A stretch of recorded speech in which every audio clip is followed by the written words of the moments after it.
जय हिंद दोस्तों, कैसे हैं आप लोग।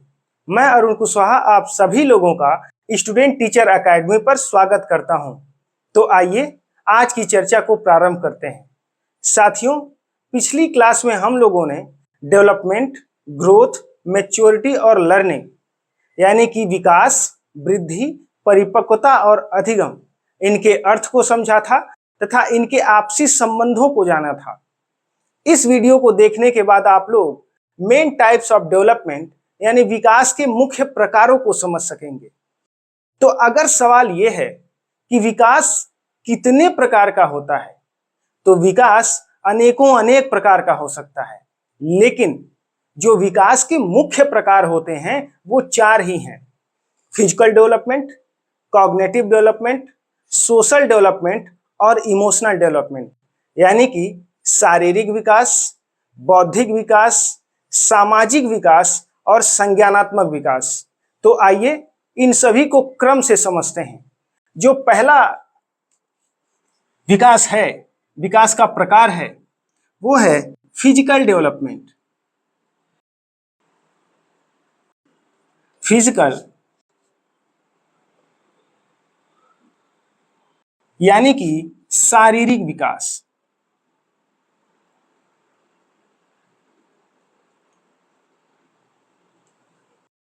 देखिए, शरीर के अंगों के आकार एवं क्षमता में वृद्धि का होना तथा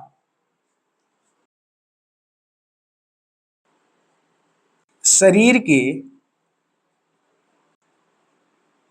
अंगों के मध्य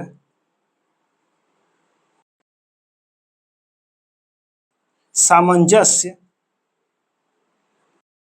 के आने को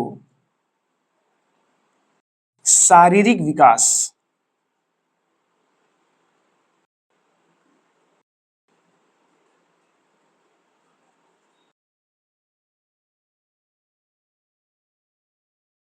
कहते हैं। शरीर के अंगों के आकार एवं क्षमता में वृद्धि होना तथा शरीर के अंगों के बीच सामंजस्य के आने को ही शारीरिक विकास कहते हैं।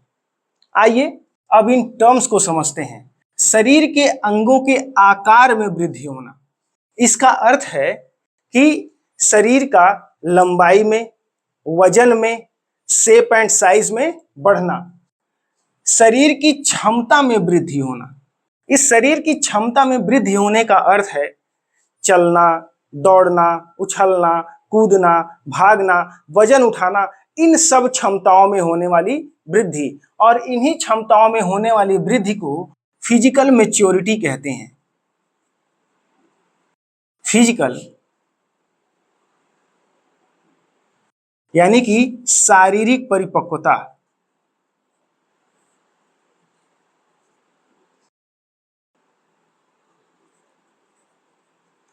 शारीरिक परिपक्वता कहते हैं। तो कुल मिलाकर शरीर का आकार में बढ़ना तथा शरीर में ताकत आने को शारीरिक परिपक्वता कहते हैं। शरीर के अंगों के मध्य सामंजस्य यानी कि कोऑर्डिनेशन का आना, इस कोऑर्डिनेशन के आने का क्या अर्थ है? देखिए, किसी भी कार्य को सही तरीके से करने के लिए शरीर के दो या दो से अधिक अंगों के बीच सामंजस्य के आने को ही कोऑर्डिनेशन का आना कहते हैं। उदाहरण के लिए मान लीजिए 2-2.5 साल का कोई बच्चा है और अगर आप उसे बैडमिंटन खेलने के लिए कहें तो वो बैडमिंटन को सही तरीके से नहीं खेल पाएगा। इसकी वजह यह है कि वो बैडमिंटन, चिड़िया और अपने शरीर की गति, इन तीनों के बीच सामंजस्य स्थापित नहीं कर पाएगा। कभी वो बैडमिंटन तेज चला देगा तो कभी स्लो चलाएगा, इसकी वजह से शॉट मिस हो जाएगा। कभी तेजी से दौड़ जाएगा और कभी दौड़ ही नहीं पाएगा, इसकी वजह से शॉट मिस हो जाएगा। यानी कि वो बैडमिंटन, चिड़िया और अपने शरीर की गति में सामंजस्य नहीं बिठा पा रहा है। लेकिन जब वही बच्चा बड़ा हो जाएगा और थोड़े से प्रैक्टिस के बाद इन तीनों के बीच सामंजस्य को बिठा लेगा और उसके इस बैडमिंटन खेलने की क्रिया को वो सही तरीके से कर पाएगा। तो कुल मिलाकर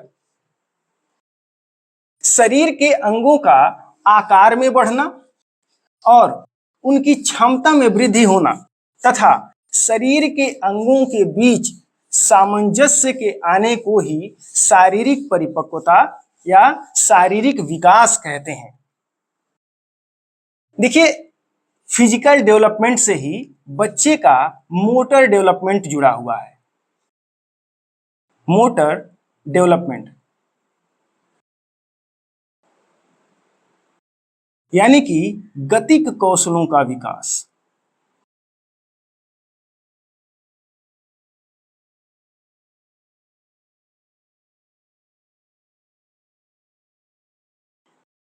अब ये गतिक कौशलों का विकास क्या होता है?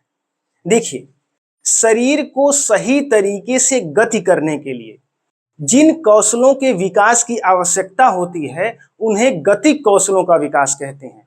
ऐसे कौशल 3 हैं: स्पीड, एक्यूरेसी और तीसरा कोऑर्डिनेशन।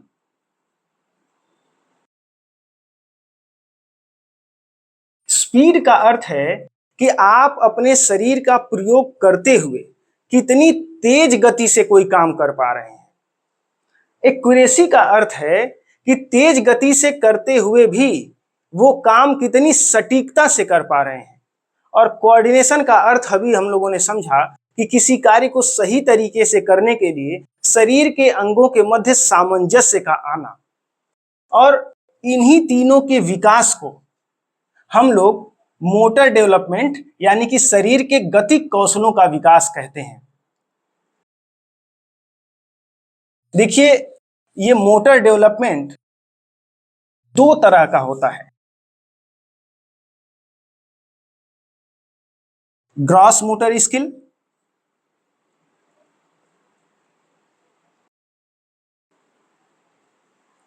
और दूसरा fine motor skill. Gross motor skill को स्थूल गतिक कौशल कहते हैं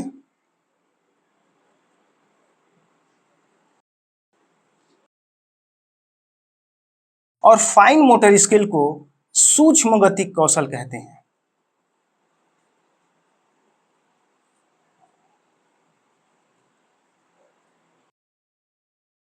आइए अब इन्हें समझते हैं। पहले ग्रॉस मोटर स्किल यानी कि स्थूल गतिक कौशल। देखिए, जब हम अपने शरीर की बड़ी मांसपेशियों जैसे हाथों और पैरों का प्रयोग करते हुए कोई कार्य करते हैं तो वो ग्रॉस मोटर स्किल के अंतर्गत आता है, जैसे कि दौड़ना, कूदना इत्यादि।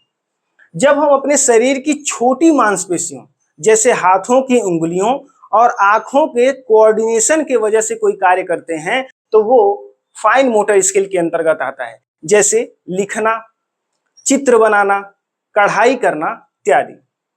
तो अब सवाल ये उठता है कि बच्चों में सबसे पहले स्थूल गतिक कौशल का विकास होता है या सूक्ष्म गतिक कौशल का विकास होता है? तो बच्चों में सबसे पहले स्थूल गतिक कौशल का विकास होता है, उसके बाद सूक्ष्म गतिक कौशल का विकास होता है।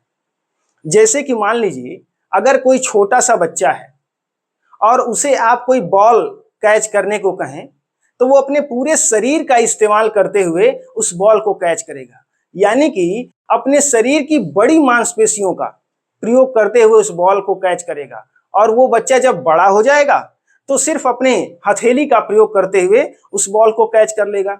यानी कि बच्चे का जो डेवलपमेंट हो रहा है वो कहां से हो रहा है? ग्रॉस से फाइन की ओर।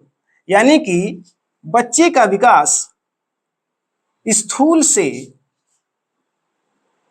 सूक्ष्म की ओर होता है, यानी कि ग्रॉस टू फाइन होता है। इसी को सिंपल टू कॉम्प्लेक्स भी कहते हैं। सिंपल टू कॉम्प्लेक्स,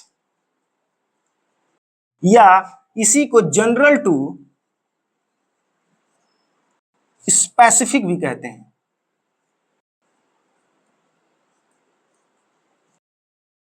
तो ये एक ही बात को प्रदर्शित करने के अलग अलग तरीके हैं, लेकिन इन सभी बातों का अर्थ एक ही है कि जो बच्चों का विकास होता है वो स्थूल गतिक कौशल से सूक्ष्म गतिक कौशल की तरफ होता है। यानी कि अपने शारीरिक विकास के चरणों में बच्चा सबसे पहले अपने शरीर के बड़े अंगों का, जैसे हाथों पैरों का इस्तेमाल करना सीखता है, और उसके बाद जाके वो अपने शरीर के छोटे अंगों का, यानी कि उंगलियों और आंखों के कोऑर्डिनेशन से कार्य करना सीखता है। अगला है कॉग्निटिव डेवलपमेंट। अच्छा, उसको समझने से पहले हम लोग सूक्ष्म गतिक कौशल और स्थूल गतिक कौशल के कुछ उदाहरण देख लेते हैं। ग्रॉस मोटर स्किल्स और फाइन मोटर स्किल, क्योंकि कभी कभी एग्जाम में क्वेश्चन में ये पूछ देता है कि ये ग्रॉस मोटर स्किल के अंतर्गत है या फाइन मोटर स्किल के अंतर्गत है। तो अगर हम लोग एग्जाम्पल देखे रहेंगे तो उस समय हमारे लिए सहूलियत होगा पहचान पाना। तो इसके अंतर्गत हम लोग रख सकते हैं walking, running, jumping, skipping, swimming,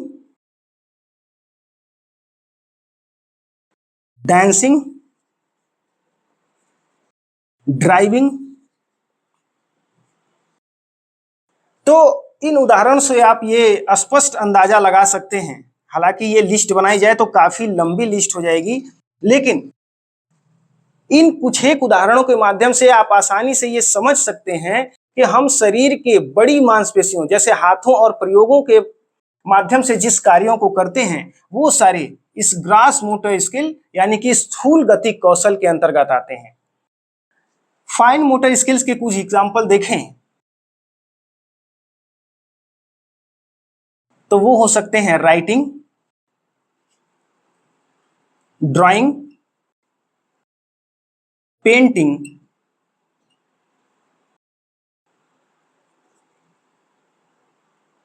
tie बांधना,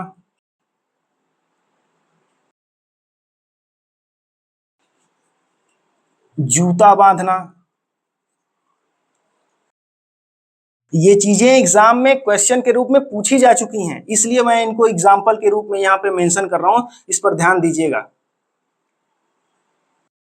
पांचवा हो सकता है चावल से कंकड़ चुनना। और क्या हो सकता है, सर्जरी करना,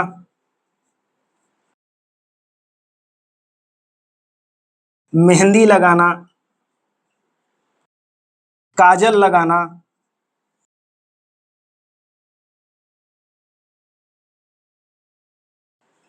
कढ़ाई बुनाई करना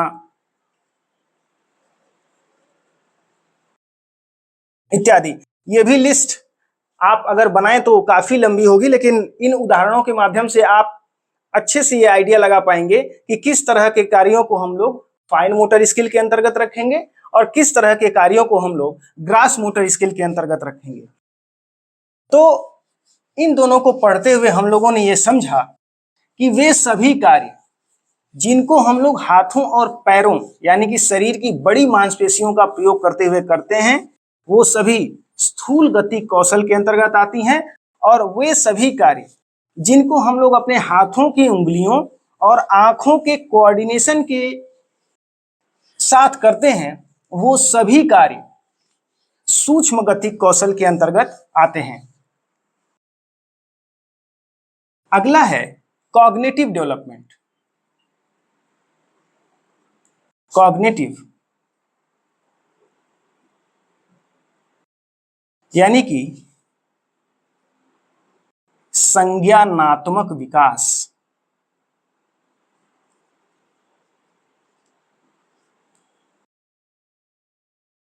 ये संज्ञानात्मक विकास क्या होता है? तो वो सभी क्रियाएं जिन्हें हम लोग अपने बौद्धिक कौशलों का प्रयोग करते हुए करते हैं, वो सभी क्रियाएं संज्ञानात्मक विकास के अंतर्गत आती हैं। अगर संज्ञानात्मक विकास के अंतर्गत आने वाले उन क्रियाओं की कुछ लिस्ट बनाएं उदाहरण के स्वरूप, तो हम कह सकते हैं रीजनिंग यानी कि तर्क करना, थिंकिंग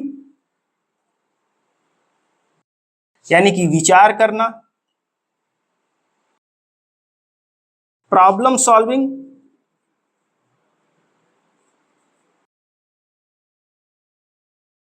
यानी कि किसी समस्या का समाधान निकालना,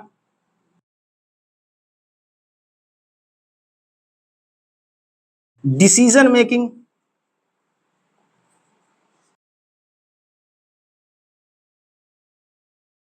निर्णय लेना,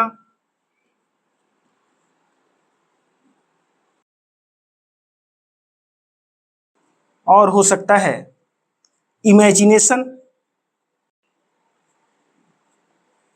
भाई कल्पना भी तो हम लोग अपने बौद्धिक कौशल का प्रयोग करते हुए कर रहे हैं, दिमागी क्षमता का प्रयोग करते हुए करते हैं। कल्पना करना, मेमोरी यानी कि याददाश्त। तो ये कुछ ऐसे क्रियाओं के उदाहरण हैं जिन्हें हम लोग अपने बौद्धिक कौशलों का प्रयोग करते हुए करते हैं।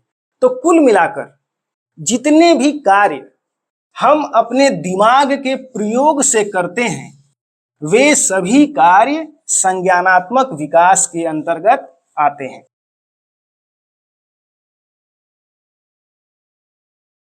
इस कॉग्निटिव डेवलपमेंट के लिए कभी कभी एक और शब्द प्रयोग कर लिया जाता है, वो है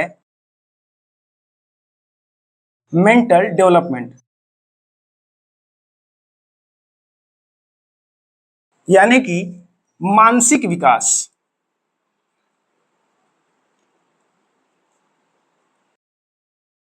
इसी के लिए कभी कभी इंटेलेक्चुअल डेवलपमेंट भी प्रयोग हो जाता है।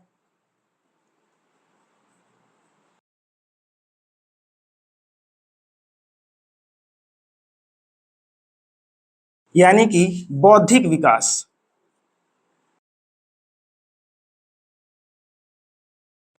और इसी के लिए कभी कभी कॉग्निशन शब्द का भी प्रयोग हो जाता है।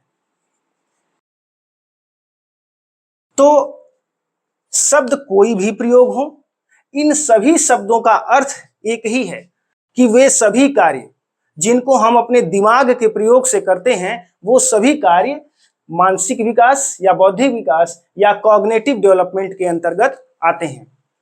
अभी हमने शारीरिक विकास के बारे में पढ़ते हुए ये जाना कि बच्चों के अंदर मोटर डेवलपमेंट यानी कि गति कौशलों का विकास आता है। ठीक वैसे ही कॉग्निटिव डेवलपमेंट के अंदर बच्चों का लैंग्वेज डेवलपमेंट आता है। लैंग्वेज डेवलपमेंट यानी कि भाषा का विकास। लैंग्वेज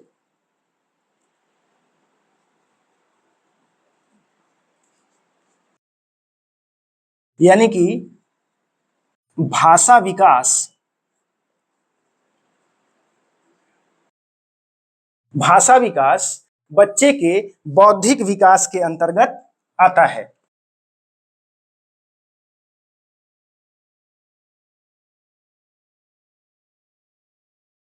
देखिए, हमारे दिमाग के दो हिस्से होते हैं।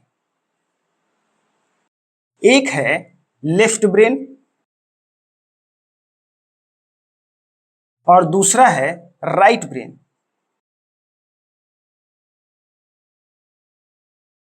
लेफ्ट ब्रेन से हम उन कार्यों को करते हैं जिसके लिए हमें तर्क की आवश्यकता होती है, यानी कि रीजनिंग की आवश्यकता होती है। और राइट ब्रेन से उन कार्यों को करते हैं जिसके लिए हमें क्रिएटिविटी की आवश्यकता होती है, रचनात्मकता की आवश्यकता होती है। उदाहरण के लिए कोई नई भाषा सीखना है, गणित सीखना या विज्ञान सीखना, ये कुछ ऐसे विषय हैं जिसके लिए हम अपने तार्किक शक्ति का प्रयोग करते हैं, तो वो सभी कार्य लेफ्ट ब्रेन के अंतर्गत आते हैं। और राइट ब्रेन के अंतर्गत म्यूजिक, ड्राइंग, एक्टिंग,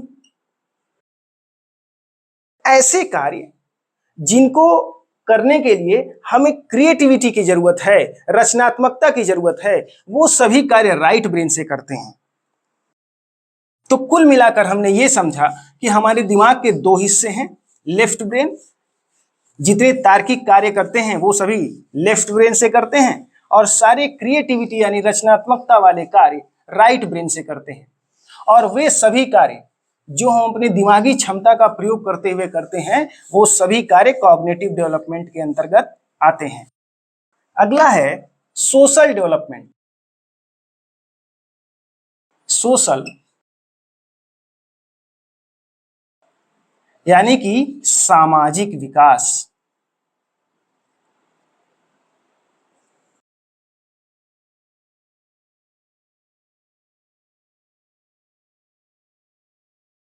देखिए, हमें कब, कहां, किससे, कैसे बोलना है और कैसे व्यवहार करना है, इस बात को जानने और समझने की प्रक्रिया सामाजिक विकास कहलाती है।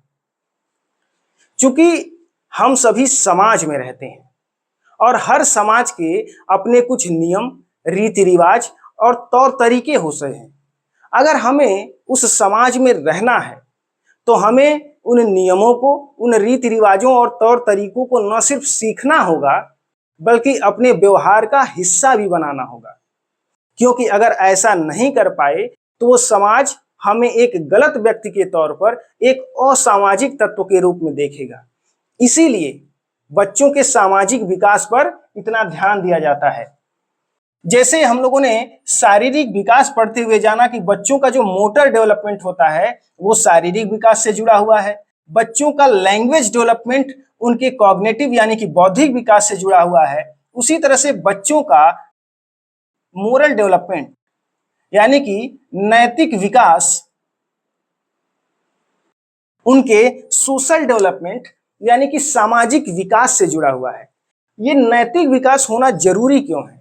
देखिए, चूंकि हम सभी समाज में रह रहे हैं, इसीलिए एक व्यक्ति की हरकतों का दूसरे व्यक्तियों के ऊपर प्रभाव पड़ता है। इसीलिए हर समाज ने कुछ ऐसे नियम और कायदे बना दिए जिसकी वजह से कोई व्यक्ति कोई ऐसी हरकत ना करे जिससे दूसरे लोगों को कष्ट हो या वो लोग डिस्टर्ब हों। ऐसे नैतिक नियम हर समाज में होते हैं। आचार व्यवहार का क्या तरीका होना चाहिए, क्या व्यक्ति का मूल्य होना चाहिए, पहनावा कैसा होना चाहिए, भोजन कैसा होना चाहिए, तीज त्योहार, रीति रिवाज, परंपराएं, ऐसे बहुत सारे नैतिक मूल्य हर समाज में होते हैं।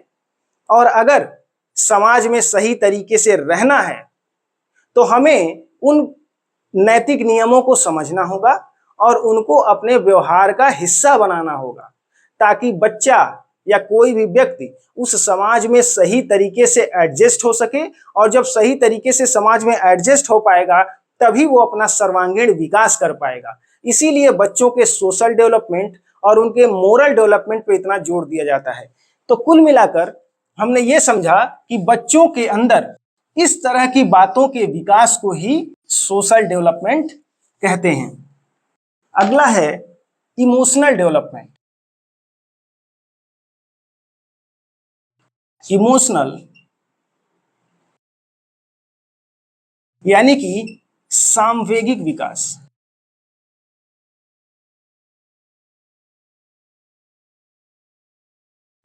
ये सामवेगिक विकास यानी इमोशनल डेवलपमेंट क्या होता है?